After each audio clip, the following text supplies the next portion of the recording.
ಮೊನ್ನೆ 400 ಬಾಣಂತಿಯರು, ನಿನ್ನೆ ಒಬ್ಬರು. ಬಿಮ್ಸ್ನಲ್ಲಿ ಮುಂದುವರೆದ ಸರಣಿ ಸಾವು. ಸುಮಯ್ಯ ಜೀವ ಕಸಿತ ಐವಿ ದ್ರಾವಣ. ಕೈ ಸಮಾವೇಶಕ್ಕೆ ಕೌಂಟರ್ ನೀಡಲು ಜೆಡಿಎಸ್ ಸಜ್ಜು. ಡಿಸೆಂಬರ್ 15ರಂದು ಕುಮಾರಸ್ವಾಮಿ ಅಭಿನಂದನಾ ಕಾರ್ಯಕ್ರಮ. ಹಳೆ ಮೈಸೂರಿನಲ್ಲಿ ಮೈತ್ರಿ ಪ್ರಾಬಲ್ಯಕ್ಕೆ ಪ್ಲಾನ್. ಕಾಂಗ್ರೆಸ್ನಲ್ಲಿ ರಾಜಕೀಯ ಭೂಕಂಪ ಆಗುತ್ತೆ. 100ಕ್ಕೆ 100ರಷ್ಟು ಪಕ್ಷದ ಬಣ್ಣ ಬಯಲಾಗುತ್ತೆ. ಸಿಎಸ್ ಪುಟ್ಟರಾಜು ಹೊಸ ಬಾಂಬ್. ಸಿಎಂ ಸಿದ್ದರಾಮಯ್ಯಗೆ ಮುಡಾ ಟೆನ್ಷನ್. ಸಿಬಿಐ ತನಿಖೆ ಕೋರಿರುವ ಅರ್ಜಿಯತ್ತ ಎಲ್ಲರ ಚಿತ್ತ. ಡಿಸೆಂಬರ್ 10ರಂದು ಸ್ನೇಹಮಯಿ ಅರ್ಜಿ ವಿಚಾರಣೆ.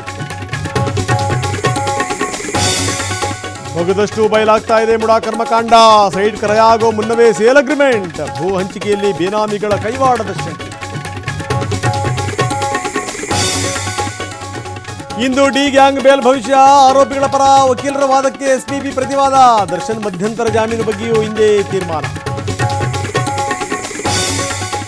ದೆಹಲಿಯಲ್ಲಿ ಅಷ್ಟಲಕ್ಷ್ಮಿ ಮಹೋತ್ಸವ. ಕೆಲವೇ ಕ್ಷಣಗಳಲ್ಲಿ ಕಾರ್ಯಕ್ರಮಕ್ಕೆ ಮೋದಿ ಚಾಲನೆ. ಈಶಾನ್ಯ ಭಾರತದ ಸಂಸ್ಕೃತಿಯ ಅನಾವರಣ.